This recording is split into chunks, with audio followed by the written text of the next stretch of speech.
A 14-year-old boy has life-threatening injuries after Ocala police say he shot himself in the neck on accident. New at 5, a stolen truck chase ended with an arrest in Alachua County about an hour ago. We're starting off with breaking news this afternoon. Police are on the scene investigating a shooting in Gainesville. Officers say a neighbor called to report a man was shot on Northeast 24th Street. Alachua County Sheriff's deputies are investigating the shooting death of a man from Newberry last night. We are following some breaking news in Marion County. Deputies are investigating a double stabbing. It happened at a home on the 9200 block of Southeast 70th Terrace in the Leeward Air Ranch. Deputies say 2 people were stabbed, then taken to the hospital with serious injuries. Investigators and forensic units are on the scene interviewing witnesses. We do have breaking news to tell you about. The next president of the University of Florida has been named. The university tweeted the Presidential Search Committee has unanimously endorsed former Yale and University of Texas Austin professor Ben Sasse.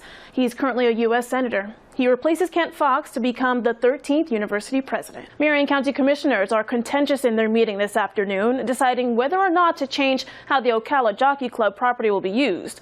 TV20's Julia Laudy joins us live to tell us what would happen if the commission allows commercial use of that land.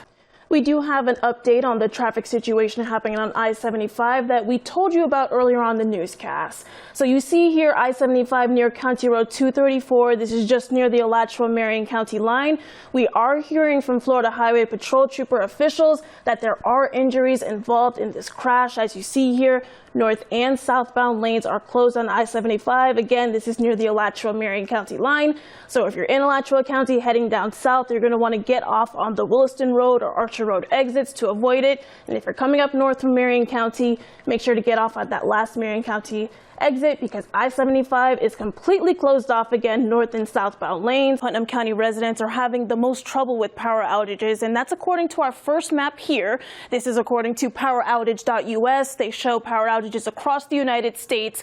Looking at Florida, obviously our problem area is Southwest Florida. You have Charlotte counties, Collier counties, Lee counties, Hernando counties, all of these areas in the red and dark red where people are 90 to 100% out of power. But looking at north central Florida, most of our counties are blue. The only county in our area that isn't is, again, Putnam County. It's showing orange here, and about 13,000 customers in that area are without lights. But that leads me to talk about this new tool that the AP is offering for us to track votes, race by race and county by county. Let's start off with the tables that they're offering us. This is the one for the governor's race, and it'll just show us percentage of votes. Similar situation for the U.S. Senate race. It has all 5 candidates here, all 4 candidates for the gubernatorial race, and it'll just track percentage-wise. But the visual is what we're looking for. That's this tab, and it'll show us Florida and all of these north central Florida counties per race, how each of these voters in these areas are leaning. Before we get started with weather today, we do have an incident on I-75 to tell you about. Let's take a look at our traffic cameras. This is showing you live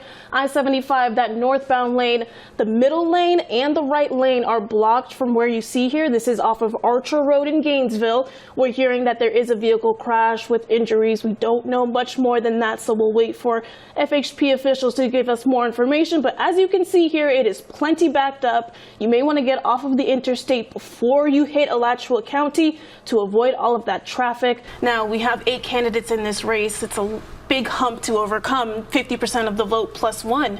And now one of your challengers, we have to talk about Ed Bolarski, him being a former city staff. How do you feel about the election coming up and reaching that 50% plus 1 hump? 1 in 8 women will develop breast cancer in their lifetime, and it's the 2nd most common cancer among women in the United States. But these statistics don't really tell the full story. And joining our first look at 4, Sanji Holmes, here to share her testimony. You tell me you're a breast cancer survivor of how long? 11 years. 11 years. 11 years. Not just surviving, but thriving too. And never missing a homecoming. That's dedication. No, yeah, definitely loyal to the cause. It's a very proudful moment for us. It's something that we take seriously. And so we honor it and we want to cherish it for many more years to come. Now, talk to me. Let's say this is my first time going to Hawthorne Homecoming and I want to go to every single event from Thursday to Sunday. What do I need to know every single day? You've been dying to tell me this. Why? The look on the face was. He's been waiting for. Yeah, not a lot of people got to see it. The reaction. It was. To having high degree temperatures in the 40s, mid 40s next weekend. Yeah. Or this upcoming weekend. weekend. Christmas. Wind chills, teens. So like the we're talking happiest 12. holiday of the year, you say, is going to be one of the coldest that we've had thus far. One of the coldest, yeah. I'm glad you get a little bit of satisfaction out of that, my friend. Just a little bit. It's going to be one of those nights where you're going to want the AC. I definitely think so. Mosquito repellent, I can imagine, because those get really spooky and scary overnight. The mosquitoes are going to be intense today. Yeah. Jeez. I know. I might just have a drama queen, just like a. I know you're the biggest diva, so. I know. I'm really trying to work the part today because it's hot and there's mosquitoes on Halloween. Me too, because I'm hard-headed. Get it? You are. Yeah. To close out Pride Month, Goldenrod Parlor Salon in Gainesville is donating 10% of all sales from this week to Unspoken Treasure Society. The organization is a nonprofit in Alachua County meant to offer health, financial, and social services to the transgender community, but it's not the only Pride-themed service project from the salon this year. When we were really trying to think about, like, what can we do for Pride? Goldenrod stylists gave dozens of gender-free haircuts at no cost for all ages this month. Owner Sarah Kleeman says the salon hopes to be gender-affirming for people whose identity doesn't fit inside a box. I mean, I get goosebumps when I think about it. It was amazing. The team of 7 stylists are mostly cisgender or identify with the same gender as their birth sex, except Alf Posen, who uses he and they pronouns.